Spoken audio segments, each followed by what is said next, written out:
Welcome to the Land Your Bet Sports Betting Podcast, coming at you guys with NBA Southeast Division. We're rolling along here. You know Kareem K, he's been with us the whole time and will continue to be with us as we move through each division to get through each and every team in the NBA and some future bets that we're talking about here. We are also graced by the presence of Eddie Walls from Right Angle Sports. Thanks for coming on, man. How you doing today?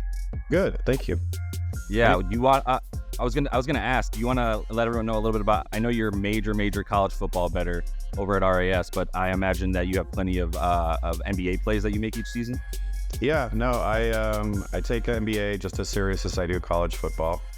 I've had quite a lot of success in the NBA. Last year was my first losing year, though. Just had a downswing that I really couldn't get out of, and very eager to start the year this year.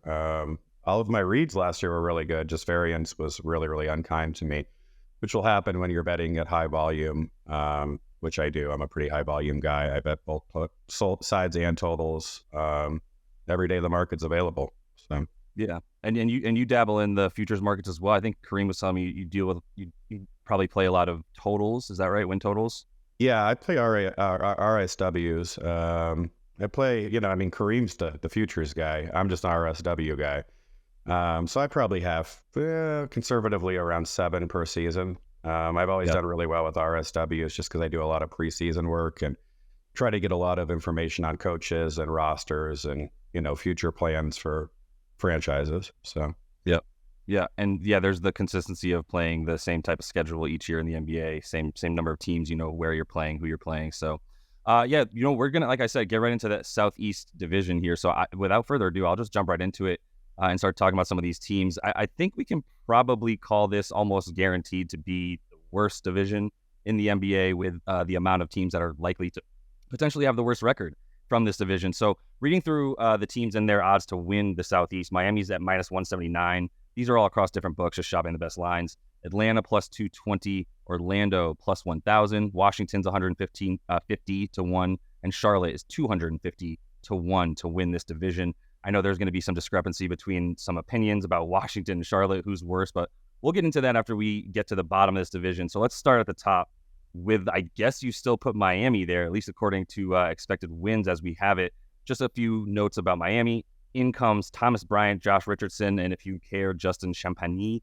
And out goes Victor Oladipo, Max Strus, Gabe Vincent, Omar Yurtseven, and Cody Zeller. So a lot of new faces, or a couple at least new faces that'll be coming in off the bench. Their role players look a lot different, obviously, especially if Hero's back. That would be different from the end of last season. So I'll start with you, Kareem, and see where you go with this division.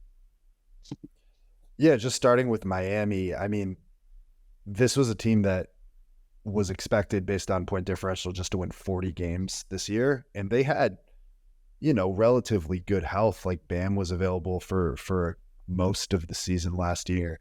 It's hard to see them getting any better as a regular season team. Hawk as their rookie will be, I think, a really good player, but it's hard to see him. I mean, I think best case scenario, he replaces the productivity or the expected wins added for Vincent and Strus during the regular season. It's just, I think their run, I don't know if it helps them when it comes to this regular season playing. This is an older team. They played all the way into June. So Eddie and I actually spoke about them and we're both on the under here. I don't know, Eddie, if you want to add anything here. Yeah, I just think that this I could probably argue this is a bottom 10, bottom 12 roster in the NBA. Their lineup is really dependent on Jimmy and Bam. If Robinson has a resurgence, then you guess you have a shooter there. Their bench is pretty weak. They lose Strus, they lose Vincent. I could argue that anybody in this division is just as good as them, except for Washington. Any injury whatsoever, they have absolutely no depth. I know that Spo does wonderful things. They don't have any assets for trades. They're at cap, so this is kind of the team you're going to get for the entire season. Yeah, and I think we've established what Tyler Hero's trade value is, and it's definitely not anything that Portland wanted, as they made clear, and it doesn't seem like it would be anything that Portland continue to not want that and went for Drew Holiday either, and obviously there was a much better package coming from Boston. So, I would agree with everything you guys are saying. I think with how dependent it is on Jimmy Butler to be a hero, which is something he doesn't do until the playoffs anyway, played 54 games last season, and who knows how often these Heat players were injured versus not injured. It was the Wild West with trying to predict who was actually going to get minutes each night on a day-to-day basis for that team. It was a huge stay away on a game-by-game basis for me with that team. Josh Richardson comes in, and I guess that's cool because you have some more tenacious defense. Still don't have any three-point shooting. Every team in this division was in the bottom half of the league in terms of three-pointers made and percentage of their points or field goals that they took off of three. So they're not even really shooting them, much less making them. And so, yeah, I think you continue to like the under for the Heat, as they are just not going to be, competitive with the sort of top four teams in the East during the regular season. So any other bets for that game, that team before we move on, Cleo? I know you're talking about wins there for a sec. Yeah, I bet them to make the play-in game at plus 250. I think there's 5 teams that I have firmly ahead of them in Boston, Milwaukee, New York, Philly, Cleveland. And so they really only need one other team to pass them to cash that bet. And I think that's, between Indiana maybe being good, the Hawks playing better under Snyder, I think that there's a good chance that they're in the 7 through 10 range. And I think at plus 250, that's you're getting good value there based on their range of outcomes.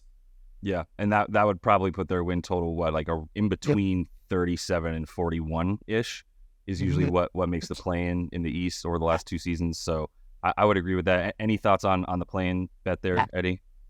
No, that's Kareem's market. That's the man.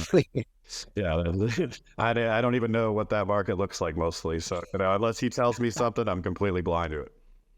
I love that. I mean, here's the thing too. Full disclaimer: I'm going to be playing these markets a lot closer to All-Star break. That's when I start looking at seeding, because now you've got a 28-ish game stretch where a little bit more about what you have. The trade deadline has come and gone. Each team has sort of let you know if they're really going to be making a run down the stretch or not. And it's really, you have more, sort of a smaller pool of teams to choose from that are very likely to make the play-in. Anything else, Heat, before we move on to the Hawks? Because I am eager to talk about the Hawks. No, under 46.5 there. Yep, under 46.5, and a little bit on the play-in tournament for the Heat as well. Atlanta, perpetual 500 Atlanta. In comes Kobe Buffkin, Wes Matthews, and Patty Mills. That is a wide range of ages there from Buffkin to those guys. And then out is John Collins and Aaron Holiday as well, who at least hit some threes and played more than 50 games for them. So their starting lineup, it's going to be Trae Young, DeJounte, DeAndre Murray, and then Saddiq Bey, and then Clint Capella. And Saddiq Bey is interesting because he did shoot well last season, about 2 for 5 from 3. The Hawks need that. They shot the fewest threes in the league last year, obviously as a result, also made in the bottom 6 or so in terms of 3-pointers made on the whole over the season. So they got a little bit better there, I suppose, especially if Bogey comes back and plays a bunch more. He pulled about 6 threes per game last year, so there's a lot more volume from him coming. I guess I still don't know what to do with this team unless you think Quinn Snyder is going to make a real difference. I do.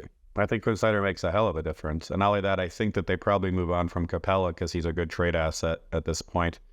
You have open floor. They want to get open space. Look at what happened when Snyder took over midway through the season. I mean, the offense took off. The defense fell off, but they won games. I think that they're a team on the rise if they just let Trae Young kind of open in space, embrace small ball, get out of the way of trying to play interior defense. I mean, it just doesn't really work with the system that Snyder, wants to run.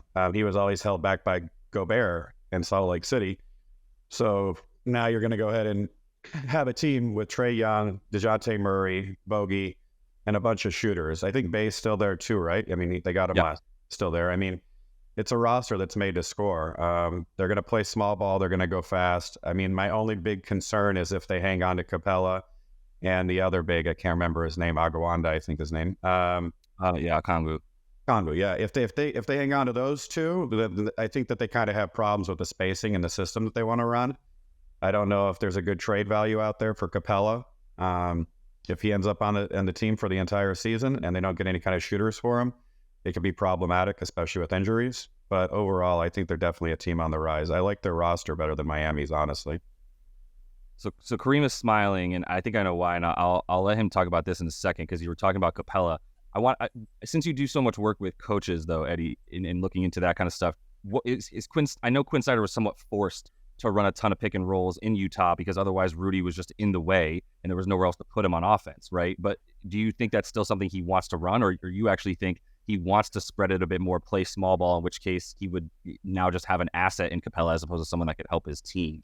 I just reading through the tea leaves. I think he just wants to play an open space game. I think he just wants lots of spacing, lots of Trae in the middle, distributing to outside shooters, and that makes perfect sense. There's really no need for them to play a pick and roll game. Capella doesn't give you anything on offense anyway, so right. He, much like Gobert, is just standing in the way. And I know you lose an offensive rebounder, but he wasn't that valuable as that anyway. I think you can get that from anybody. So you lose if you do, you lose the defensive asset, but if you're able to outscore everybody, I think it feels good.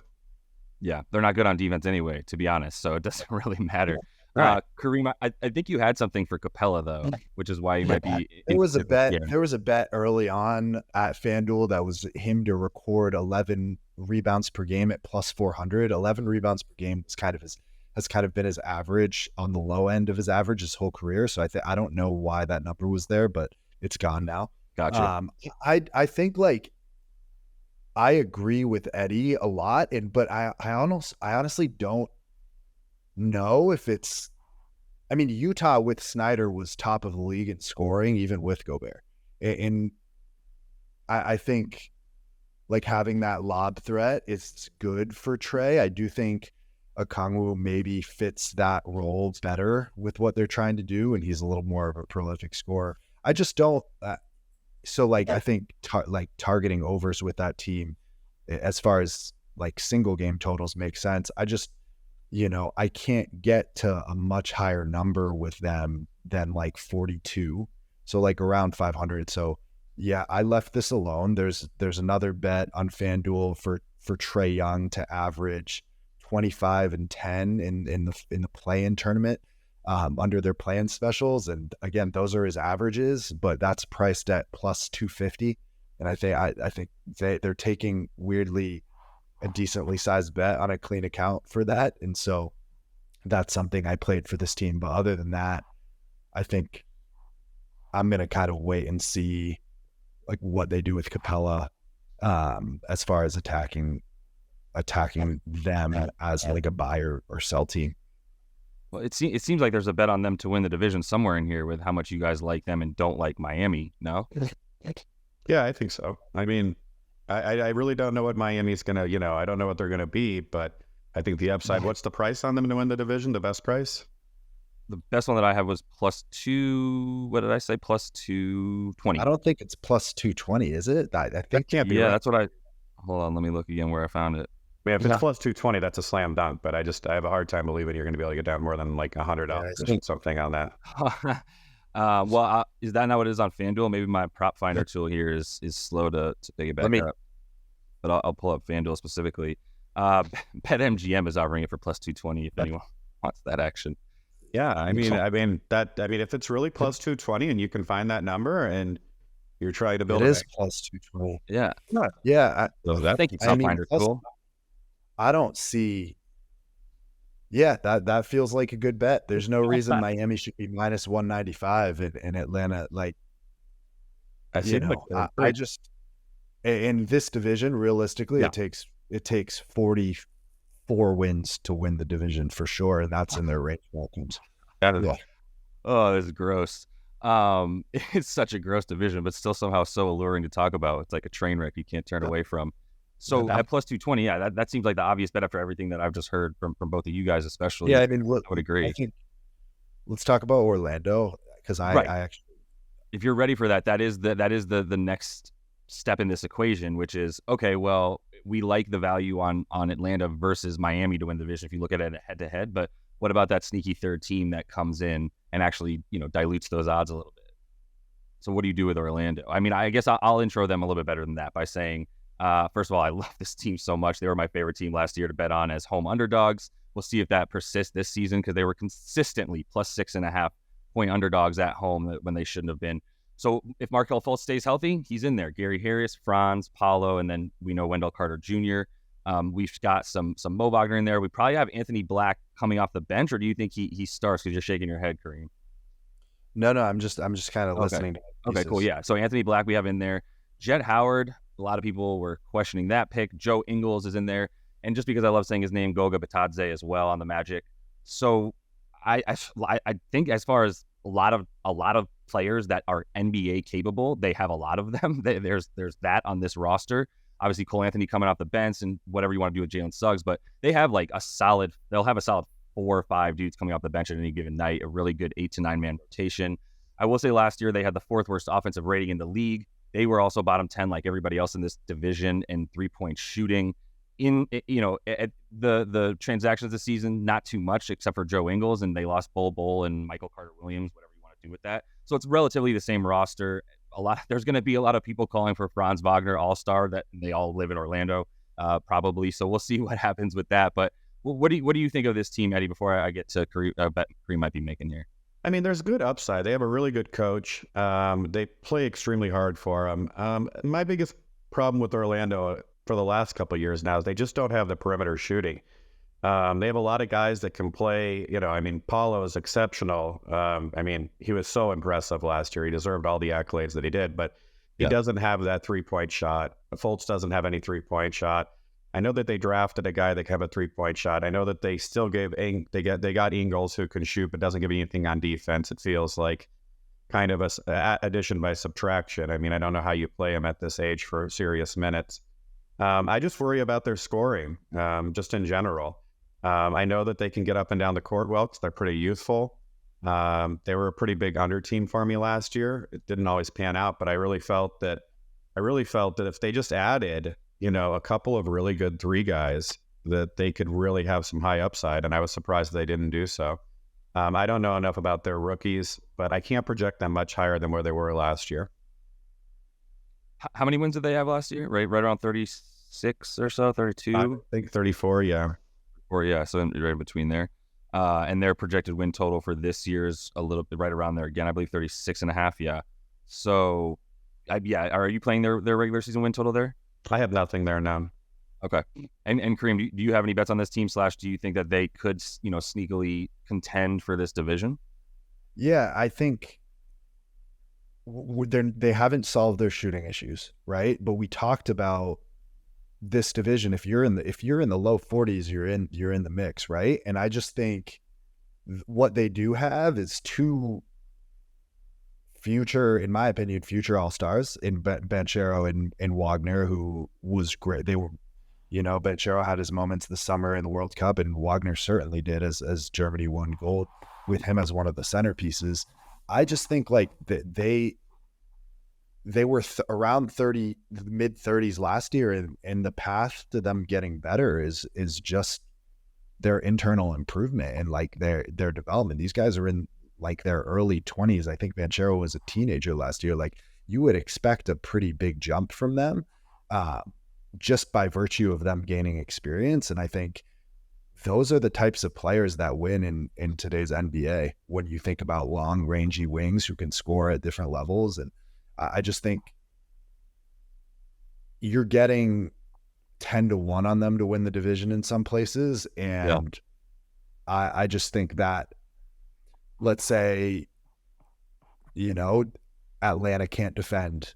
Miami, we know, is not going to be a team that we're really worried about pushing upper 40s. So I just think Orlando, if those guys develop and like take a jump, which is well within their range of outcomes, they could be in that mix, and that's a bet that I'll be placing for them to win at 10-1. Yeah, to take the division. I'm with it. Any other way that you play them as well? Like, I guess, is there anything for the playoffs? You can get plus 190 in some places, but them to win 40 is plus 250. I think I have a little bit of value there, but nothing as far as their right. Like, I just don't have a big discrepancy from my projections to their numbers, and so it's not a stay away. It's a stay away in the RSW market for me. I just think the upside of those 2 guys, and just really taking a step, is that there's variance there, and I want to play the upside there. Totally. I'm going to be going to their game out here in Golden State when I'm able to see them, because I love this team so much. I'm such a weird Magic stan. Should we just talk about the Hornets and the Wizards in the same breath? Do we really need to split them up? No, we should split them up. Absolutely not. This is where we should be spending the bulk of our time, right, Eddie? First of all, I I want to hear Eddie talk about Charlotte, man. Yeah. He's going to be describing like the 96 Bulls with their roster of I stars. don't go that far, but I don't Yeah. think that I mean, I bet the over in the regular season wins. I mean, I think that they have good depth. I think that they have I think that they have a really good starting lineup. What's wrong with their starting lineup? They have Ball, Rozier, Bridges, Mark Williams, and Gordon They Hayward. still got PJ. Don't they still have PJ? Yeah. Yeah. He's coming off the bench. So is Cody Martin. I mean, I don't really understand what there is to dislike about this team to the point where, like, I thought that 31 was a steal, or 30 and a half, or whatever it was. I was like, I think I'm projected in the mid 30s. Don't get me wrong. They have issues for sure. I mean, they still have Kai Jones on his team, and he's still making Instagram posts where he's completely high out of his mind. And, He's they listed still... as out, just for the record, and like out of his mind and out on the depth chart. Right. So Yeah, I mean, they still have issues out their depth. I mean, their two backup guards are, McGowan's and Maladone. They're not going to give you much. You have Edmund Sumner, another guy that's probably not going to give you much. But you have good depth at center with Nick Richards. I mean, Nick Richards, Mark Williams is a pretty good combo. I don't think that they're world beaters. I don't expect them to win the division, but I think they could contend for quite a lot of the season. I just can't find a lot of downside with this team, other than also they do have an absolutely horrible coach for this roster. I should make that clear. You really can't find a worse coach for Ball than Clifford. I mean, he is going to bench him at some point for taking, a 30-point three-pointer 2 seconds out of the shot clock. That's just who he is. But I mean, I just can't find how this team is winning only 25 games with this kind of roster. I think that they're really built to win 35 to 36 games. I really think that I could argue that they're a better roster than Orlando. I know you guys both like Orlando, but I mean, they have plenty of shooting. They have up and coming players as well. I don't know. I really like this team's upside. The problem is if you have any kind of injury to Ball, you're in pretty bad shape, which we saw last year. I mean, with him out, even as much as him and the coach have conflict and stuff like that, if he's not on the court, you then have James Bouknight on the court, which is an absolute disaster. Good I mean, it doesn't get Lord. worse than that, right? So What I mean, happened to that man? That's the problem with betting some of these teams, is that if one player can make or break you, that player has to stay healthy. He can miss probably 10 games, but if he misses 20, 30 games like last year, I'm in bad shape. ESPN did an article, and you still haven't given us your Mark Williams description, Eddie, which I'm excited about. ESPN did an article about 5 years ago about just injuries that are happening with this new generation of NBA players who have been, it's like the first group that was really immersed in AAU culture, where they're just playing hoops all the time. And we've seen it with Zion, we've seen it with Lonzo, obviously. And I think, to Eddie's point, that team as currently constructed is, the roster looks good, and I can't bet a regular season under on them, because on paper with Bridges back, this is a mid-30s team, which is above their total. But they are teams that you want to play regular season win overs on are teams that can overcome an injury, right? Like the Knicks. LaMelo is someone who missed a chunk of the season last year, and they have no one behind him at all, right? It gets really murky. I also just worry about, and this is a bit subjective and not something I would include in my, in the main hypothesis of the bet, but this is a team that organizationally is quite a mess. I had a buddy over in Summer League who was invited to one of their practices, and he goes to a lot of Summer League practices, and he was just saying their practice was just a mess. You had guys doing their own thing, checking their phones on the side. It's just hard to get behind an organization like this. Even if you think about, we didn't talk about Brandon Miller, but yeah, I don't I don't know where the GM is coming from saying that they're in a team where they can prioritize fit. Like, this is a team that hasn't made the playoffs, and he's drafting for need at number 2 and passing up a guy like Scoot for Brandon Miller, who could be fine, but let's be honest, he looked really bad in summer league. So I actually, Eddie's talked me into the upside, and I am betting them to make the plan, because I think that's, if they stay healthy, I have them around there. It's plus 310 for them to make the plan. Again, I think that's a good bet. I worry about the injury risk and just frankly, like, the organizational leadership, who made the decision to bring in Clifford with a team like this. Yeah, I worry about those things. What do you think? Eddie, What do you think? go ahead. What do you think would happen if, like, is Brandon Miller's going to come off the bench? It looks like. I mean, a number 3 overall. It just shows how weird that organization is. Yeah, I mean, you have information saying that Gordon Hayward's going to start for them? Yeah, I imagine so. I mean, I just can't see, like, everything I've read about him is he just hasn't shown a lot of productivity. His work ethic's there, but he just doesn't jump out of the gym at you. And it's hard to bench a veteran that averages 20 a game. I mean, Miller has got huge upside because Hayward misses a ton of games even when he is healthy. Yeah. So, I mean, you're going to have to play him quite a lot. So I imagine he starts the season coming off the bench. But, I mean, he makes such a good point that the organization's a mess. Just with the roster, there's no way I can project this team under 31 wins. It's almost impossible. Let's go ahead and wrap with the Wizards then. So who's the Wizards fan here? I believe it's Kareem. And how anti-Wizards are you, Eddie? I mean, I think they're the worst team in the NBA. I'd have a hard time listening to an argument on why they're not. But yeah, go ahead. Take it away, Kareem. I still haven't seen you, like, make your Mark Williams comparison, but we'll save that for next time. No, we can interrupt. What's the Mark Williams comparison? He tried telling me that Mark Williams was, what was it? Like, he was the worst center in the league or something, I think. Wow. I mean, no way. No. There's no possible way. I mean, he showed great upside as a rookie. I know that he was hurt and had a broken wrist for like the last few games, but I mean, he was super solid. I thought he showed tremendous upside. And I mean, I would think about better. I think I think Gafford and him are the same player, except he's younger with higher upside. Wow. Yeah. I mean, what is it? Here's my pitch on the Wizards. Now, I'm not gonna sit here like they're an incredible team and like I can't wait. But man, what's their win totals mid-20s, and I just can't get there. I have them projected for 28 wins. I just think like there's some NBA level players on this roster.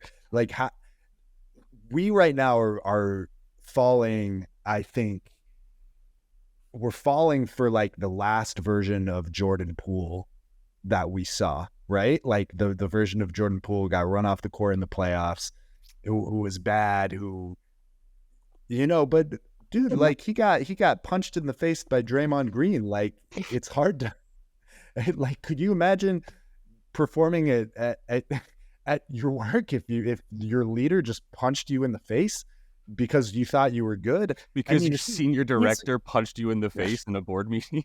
He's at his peak, which one would argue that he hasn't reached yet, but like at the peak of his career so far, this dude some people were like, this guy has Steph Curry like gravity. Well, the interesting thing with him is that you talk about his peak, but his peak was he started in a valley, he rose up into a peak, and then he fell right back into a valley. So that would be why the stock dropped, because he dropped. I just think this is a team, like, he's the guy on this team, and I don't think like as an option offensively, this dude can make shots and he can be, a mid to high 20 point per game scorer, who's better than when you think about like the 20 win teams of last year, like the Pistons without Cade, the Spurs with no one. Like, this is a better like you have Poole. Kuzma has been a productive player for some time now. Can I interest you in some 100-1 on Jordan Poole to lead the league in scoring? No. Okay. I just wanted to see how far you were taking this. Yeah. I just think like it's hard to see them be as bad as like the Houstons of last year. Like they got some players like Gallinari back from the ACL. You know, he's been a plus offensive player for quite some time. I'm curious, Eddie, like this is a team what I was looking at, like they have all plus offensive and minus defensive players. Like you must be maybe targeting overs with these guys, no? Except for Danny Gafford, yeah. I mean, I would if they had any other coach in the world. Unseld, he just doesn't let anybody run whatsoever. And you know that like the second that Poole takes a bad shot, he's going to get subbed out for Daylon Green for at least a few minutes. And I mean, that's just who he is. Unseld cannot help himself. He's probably the worst coach in the NBA.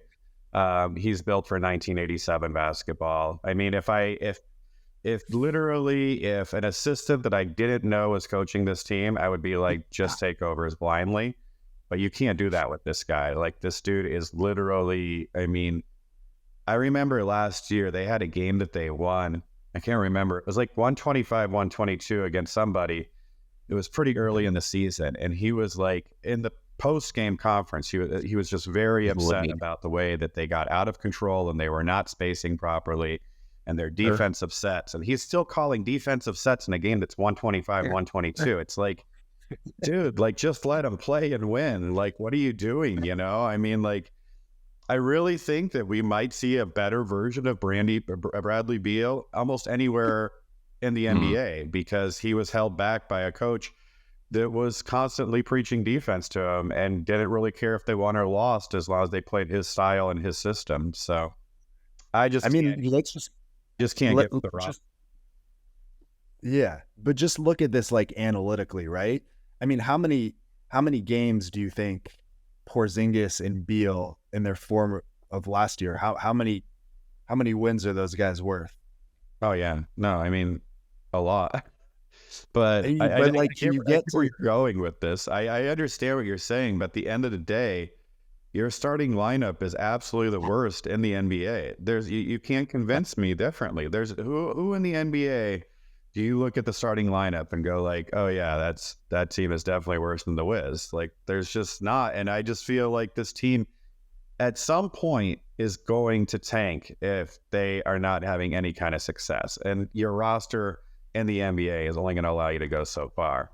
I mean, you're going to have a lot of Daylon Landry Shamet minutes in there, you know. Nails on the chalkboard. Yeah, dude. I mean, Mike Muscala is going to be your starting center for the first month of the season. Yeah. Dude, I was looking at who they picked up and who they lost, and everybody that they picked up, I was like, oh my God, that guy's so bad, and he's going to get minutes on this team. I guess Mike Muscala is relevant here because he's going to get fucking minutes. Well, Taj Gibson's going to be out there. He's their starter. Yeah, when Gafford's hurt, he's going to start. Center. No, man, they're not going to start Taj Gibson. What do you start? They'll play Gallo at the 5. They got other solutions. They're going to play Gallo. Did you hear what you just said? If they play Gallo at the you guys don't think Tyus Jones is terrible? I love Tyus Jones. Let me take a stance. Their point. He leads that. What does he do? Lead the NBA in assists and turnovers. Tyus? No, that can't be right. He's up there, man. That can't be right. Jordan Poole's on his team. What are you talking about? That's what we're talking. No, I mean previously. Oh, okay. So what's interesting is like they have. Yeah. I would agree that this roster, when you just look at it on paper, is better than 23.5 wins, which you can still get an over on that on FanDuel. If you want to hit that right now. Don't hit that. Let's just try and even me, and I'm like, I'm saying this, I wouldn't bet over. I'm seeing that as well. I was basing that on what you were saying, because to finish my point, like the ways that this turns sour, there's just so many more outs there than the ways that it goes well. The outs for it going sour start with Jordan Poole just staring him directly in the face. They move on to Koulibaly is not as good as we think he is yet, and you know he's forced into a situation where he needs to play more for them because they have no defensive presence or offense. Well, Kuz is a good offensive rebounder, and Gafford is too. once you get to the bench, that's going to be his job if it doesn't work well. So there's just a lot, like Taj Gibson's 102 years old. That's probably another thing that's going to break down at some point this season. Landry Shamet you're relying on a Landry Shamet now to come off the bench and hit threes. Like, there's just so many ways this goes wrong that I think it does go wrong. In the locker room, who knows what that's going to look like with the players on this team. At least with Beal, you had somebody in there that the players looked at as at least someone who'd been there for a while and a leader, and they don't have any of that anymore. So I'm not touching this team at all. I would lean towards worst record in the league once that bet's available. I agree. I mean, your starting lineup is Tyus, Poole, Kispert, Kuzma, and Gafford, correct? Yep. I mean, yeah, you can't. That's not that bad. No, it's not that bad, but it's not it's definitely the worst team. It's the best starting lineup in the NBA. It's easily the worst one. I mean, I think the Spurs would give them a run for their money for worst. True. You have Tyus's. You literally have Tyus's brother at point guard. Right. Then you got Vassell, who they just re-signed, to a nice contract, but like I'm still not fully sold. Keldon Johnson, I think we literally know what he is at this point. I don't think he's going past the ceiling he's at now. How many games is Victor Wembanyama going to play? How good is he going to be off the bat? And then Zach Collins, how many games is he going to play? And the answer to how good is he going to be is not very. So for a whole season, that can't be your starting center. That's a backup center prototype in a nutshell. So you're counter to any of that, Kareem. Yeah, they play. Who are they? We also I actually, one of Eddie's colleagues at Right Angle Sports had a really great analysis, and one of the things he said about the Heat is, and just something that might quell his enthusiasm for the under, was just their schedule, because the Heat play like all the teams in the Southeast 4 times, plus they play Detroit 4 times, and so that's only worth a game or two, right? But I mean, the Wizards are with the line Washington versus Charlotte. Like, if the game's in Washington, they have a 50-50 chance of winning, and I just think I'm betting, and this might be the dumbest bet I make all year, but for them to win 30 games on FanDuel is plus 330. You're telling me they don't have a 25% chance to win 30 games? Someone has to win 25 or fewer games in this league, man.